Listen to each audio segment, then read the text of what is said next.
Olá, gestores e conselhos, sejam bem-vindos à continuação do treinamento RDQA e RAG.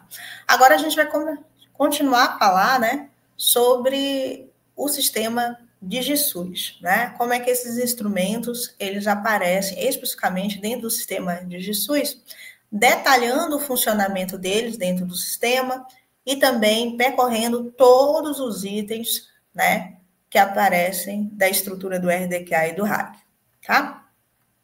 Deixa eu só. Então vamos lá. O DGMT de GSUS contempla uma estrutura que ela vai além daquela obrigatória da resolução 459 de 2021. Então, na resolução 459 do Conselho Nacional de Saúde, ele coloca aprovar um modelo padronizado do relatório quadrimestrado da prestação de contas, né, conforme dispõe o parágrafo 4º do artigo 36 da Lei Complementar 141 de 2012, tá? Na forma deste anexo.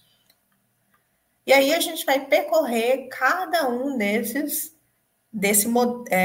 itens do modelo padronizado para a gente entender como esse modelo aparece dentro do sistema de GSUS, ok? Então vamos lá. Então, o primeiro que ele coloca aqui no anexo é o da introdução. Então, ele coloca apresentação dos dados e caracterização da esfera de gestão correspondente, né?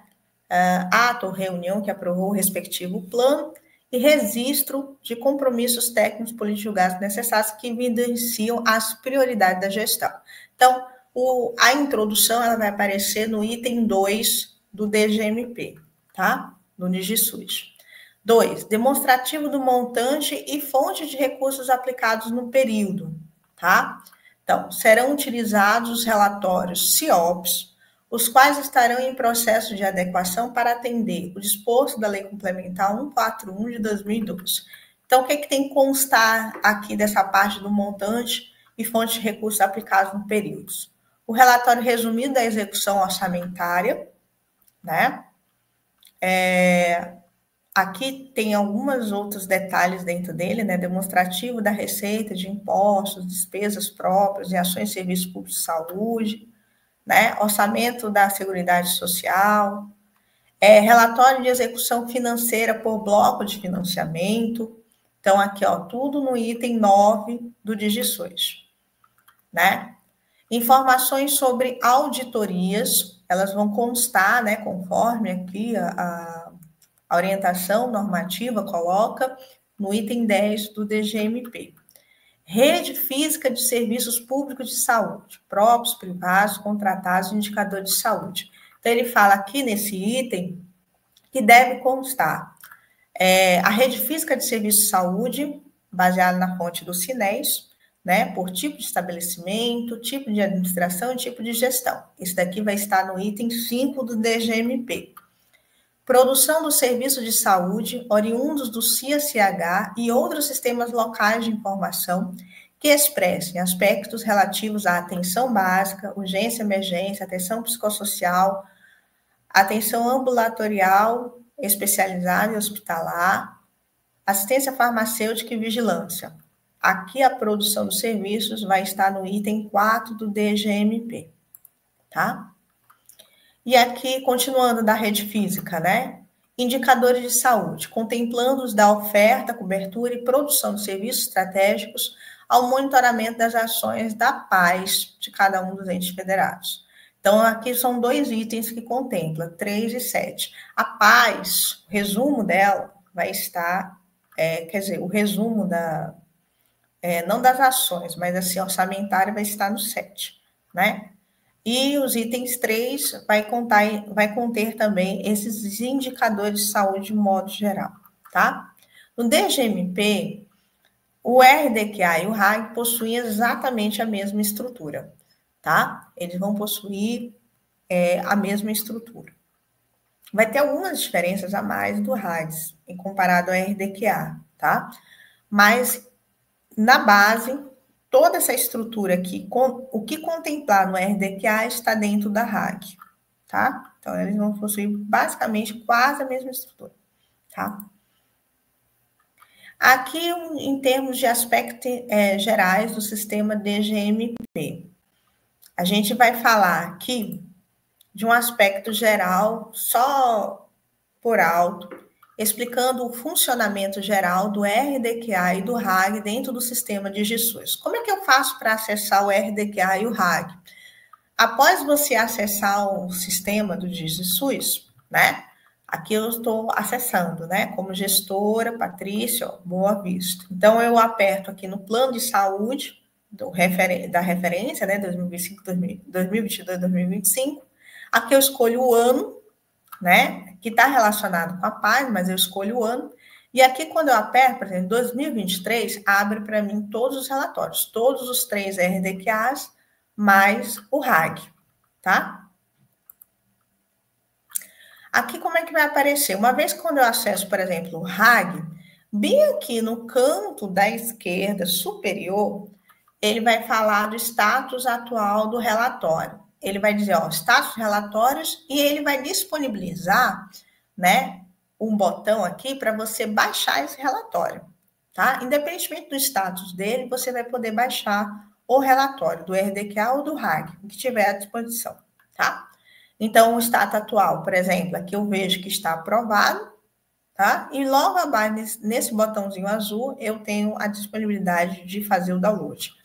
Em termos gerais, quando a gente aperta naquele botão, a gente tem essa parte aqui, e a gente tem essa parte, aqui ele identifica o instrumento, e aqui a gente tem a parte começando os itens, né? E o primeiro item é o item para a gente da identificação, tá? Aqui eu estou falando de um modo geral, mas a gente vai percorrer todos esses itens, tá? Quais são esses itens? Ó, eu tenho de 1 a 13, né? Disponibilizado para o perfil do gestor, do técnico, tá? Que são esses itens. O item 1 refere-se ao da identificação, o item 2, o da introdução, item 3, dados demográficos de mortalidade, item 4, dados de produção dos serviços no SUS, item 5, rede física prestadora dos serviços ao SUS, 6, profissionais de saúde trabalhando no SUS, item 7, fala da paz, item 8, indicadores de pactuação interfederativa. Item 9, execução orçamentária e financeira. Item 10, auditorias. Item 11, análise e considerações gerais. Item 12, recomendações para o próximo exercício. E item 13, checar a pendência. Esse aqui é da estrutura do RAG, tá? Que ele é mais amplo. Porque, por exemplo, essa parte de recomendações para o próximo exercício, ele não aparece no RDQA. Mas no RAG, sim, tá? Então, aqui a gente já está mostrando. E os demais itens são idênticos. Do RDQA e RAG, não muda. Só esse aqui, ó, recomendações para o próximo exercício. Vai aparecer no RAG e não no RDQA. Checar pendências. Tanto o RDQA como o RAG possuem esse item. E aqui, o 14º item, ele pertence, só aparece, na verdade, para o perfil do Conselho de Saúde, que é o de emitir parecer, que é onde o Conselho vai analisar o instrumento e aí ele vai deferir, né? Ou avaliar, como é o caso do RDQA, ou ele vai aprovar, reprovar, né? Como é o caso do RAG, tá? E o retornar para os ajustes, tanto o RDQA como o RAG, o Conselho também pode retornar para ajustes para o gestor, tá? Esses instrumentos, ok? Então, e vai anexar, além dessa decisão, ele vai anexar o seu parecer, ele vai anexar a resolução de aprovação, reprovação, enfim, né? Então, esse item 14 só aparece apenas para o perfil do Conselho, tá bom? De um modo geral, dentro de cada um desses itens, né? Assim, por exemplo, item 1, identificação, item 2, introdução, tá?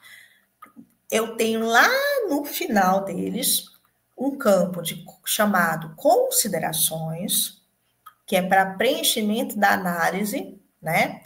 Pelo perfil gestor e técnico. Então, o gestor técnico, ele vai fazer uma análise, ele pode escrever, né? Fazer suas observações, suas considerações, né? Toda a sua análise dentro daquele item específico, tá? Em cada um desses tirando checar pendências, né? Mas até o item 12, ele pode fazer análise, tá?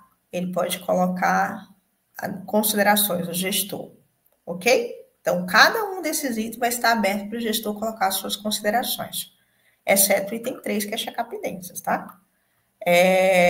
E o item 14 também, o conselho vai ter lá para botar suas considerações.